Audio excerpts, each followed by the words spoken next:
各位 HiFi 發燒友，大家好，歡迎嚟到 HiFi 發燒台，我係呢388。今次咧想同大家分享一個音響專用發燒級嘅拖板啊。咁啊，未分享個拖板之前咧，我個故事想同大家講啊。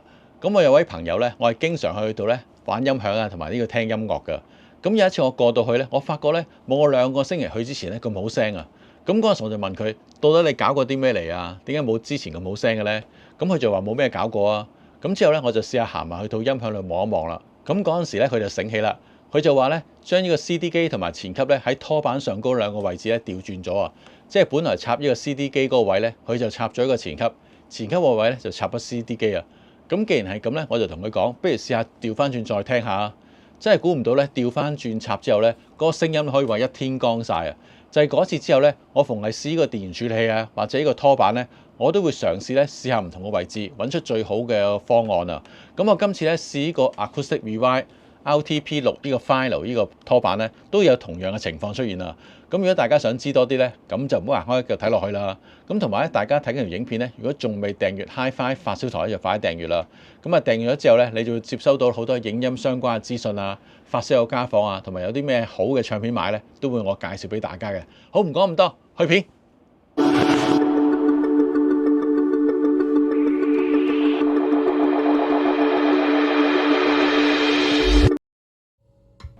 今次同大家分享呢個咧嚟自日本 Acoustic Rewind RTP6 Philo 呢個拖板啊。咁呢個拖板咧，佢嘅型號咧，咁啊點解叫做 RTP6 咧？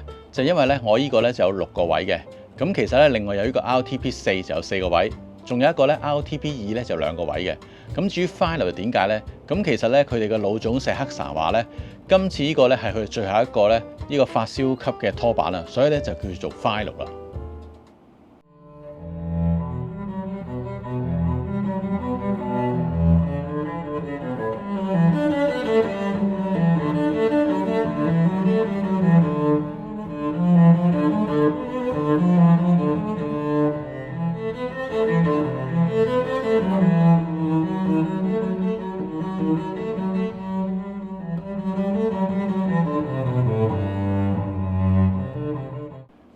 呢個 Acoustic Rewind RTP6 Philo 嘅拖板咧，睇落去咧成嚿鐵咁樣咧，都知佢好重啦。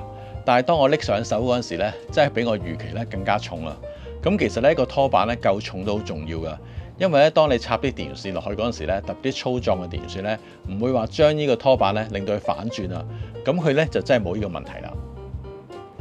呢個拖板咁重咧，原來成個機殼咧都係用咗實心航天級 A2017S 鋁合金咧。成個用呢個 CNC 咧畫空中間做出嚟㗎，所以只係咧面板用呢個螺絲收實，其他部分咧都係一個整體啊。咁嘅做法咧能夠好好防止咧外來嘅干擾啊。咁啊雖然呢個拖板咧外觀冇乜特別啊，不過全部咧都係以聲音先決啊，以靚聲為本啊。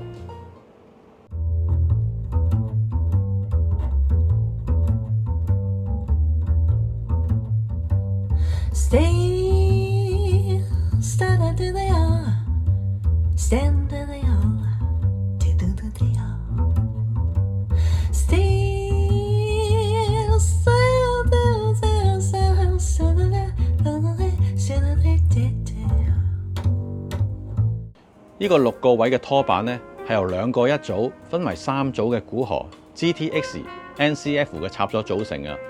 咁而 IEC 插咧，同樣都係嚟自一個鼓荷 GTX-D NCF 嘅 IEC 嘅插座啊。咁呢款插座咧就用咗唔會產生靜電嘅 NCF 嘅樹脂嚟做啊。咁而導電位咧，全部都係純銅鍍鋁啊。拖板下邊咧有4隻繩腳啊，都係廠方特別設計啊，係用咗鍍金黃銅底座咧。加入呢個貴陽石浸潤呢個直膠絕緣墊啊，咁有效咧吸收同埋消除咧嚟自地面嘅震動啊。咁而喺拖板底下咧中間位置咧，仲貼咗一粒咧 QR8嘅天然水晶粒啊，咁嚟吸收拖板自身嘅諧震啊。之前咧都有分享過 Acoustic Rewind CS3K 呢個電源插咗嘅降噪器啊。咁啊試完之後咧，我都買咗一個咧用緊啊。而今次試聽呢個拖板咧，裏面就已經有2組嘅 CS3K 嘅模組啊。咁一組咧就要用喺呢個 L 同埋 N 上面，另一組咧就要用喺關上邊啊。咁啊之前試過嘅 CS3K 都知佢厲害啊。咁啊今次個拖板咧就用到2個啊，真係未試咧都覺得信心好大啊。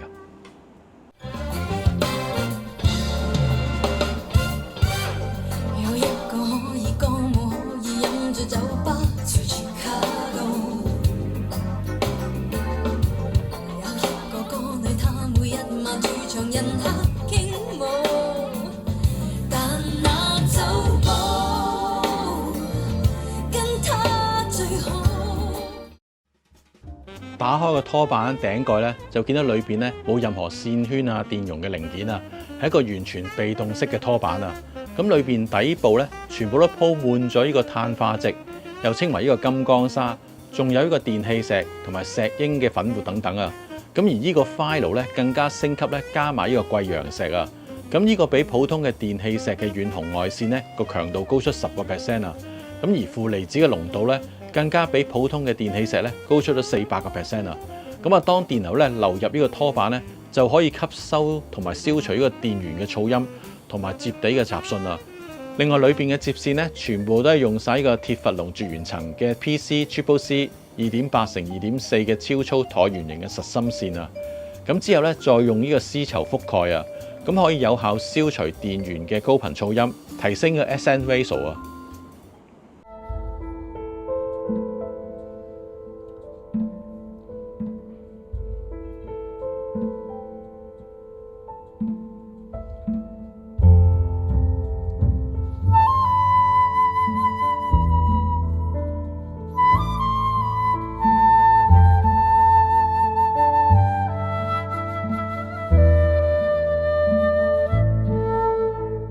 今次試聽呢款拖板咧，可能全身開箱嘅關係啊，咁我起初拎翻嚟聽嗰陣時咧，頭2日咧都覺得咧聲音冇乜特別啊。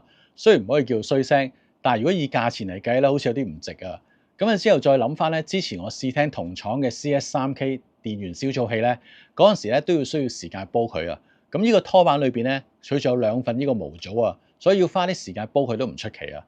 咁啊之後咧，我就花2個星期慢慢去唱佢啦，之後再試聽，咁我發覺咧嗰個聲音真係好大改變啊！咁雖然2個星期時間係咪完全煲熟佢咧，我都唔知道，但係一種聲音提升咧係好明顯嘅，所以我覺得咧有機會玩呢個拖板嘅用家咧，要花啲時間煲佢，先最後下呢個定論啊！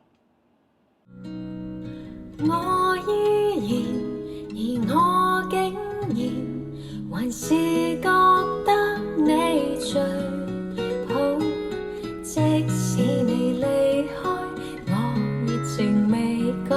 這漫長夜裏，誰人是你所愛？一開始咪提到咧，一個拖板咧唔同嘅插位咧都有唔同嘅聲音表現啊。咁我今次咧試聽呢款拖板咧，我發覺咧佢個唔同牌嗰個插位咧，嗰個聲音個差距咧真係分別得好大㗎。咁啊，我發覺咧最近呢個輸入嗰個電源位第一排咧，呢個聲音咧係最有力，低頻個量感最多，啲聲音係最凝聚嘅，咁同埋啲聲音都好結實嘅。咁啊，中間呢排咧相對嚟講咧個尾聲同埋餘韻會長一啲，空氣感會好一啲，咁同埋咧個聲音會比較飄逸一啲㗎。咁啊細緻咧都好充足啊。咁去到最後一排咧，就係介乎第一同埋第2排之間啊。其實我都唔知點樣解釋，總之喺我呢度聽到咧個分別都好大啊。咁啊最後咧就將呢個 Solux A3 嘅合併機咧就插咗第一排，咁啊將呢個 Solux SACD 機同埋呢個串流解碼器咧就插咗中間一排，咁啊至於個數碼主時鐘咧就插咗最後一排。咁嘅排列喺我呢度咧，我發覺係最好聲㗎啦。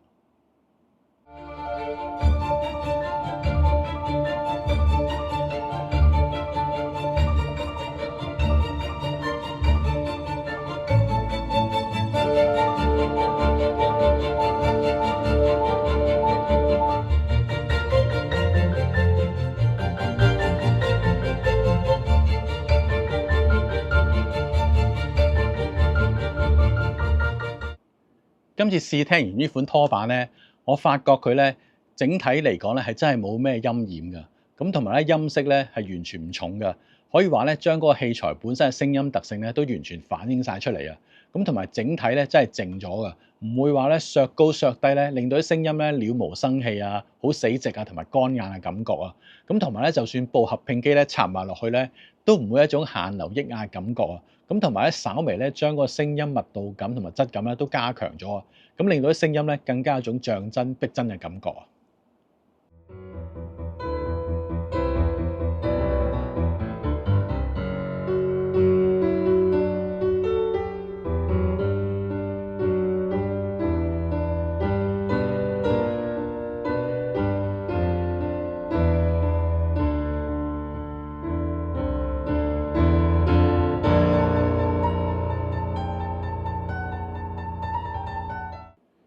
呢款拖板咧，我覺得好啱一啲咧冇用開電柱嘅發燒友啊。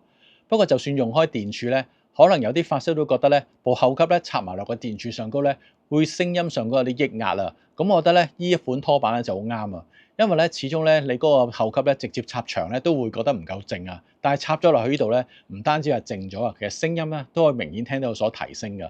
咁同埋亦都啱一啲咧想將呢個數碼同埋模擬器材分家嘅發燒友喎。咁我都有將呢個 CS3K 咧插咗落去呢個排插上高，咁亦都有咧插咗落去咧總龍攞電咧旁邊個長插上高啊。咁我發覺咧插落長插咧個效果咧會更加好啊。咁呢方面咧大家都去比較一下。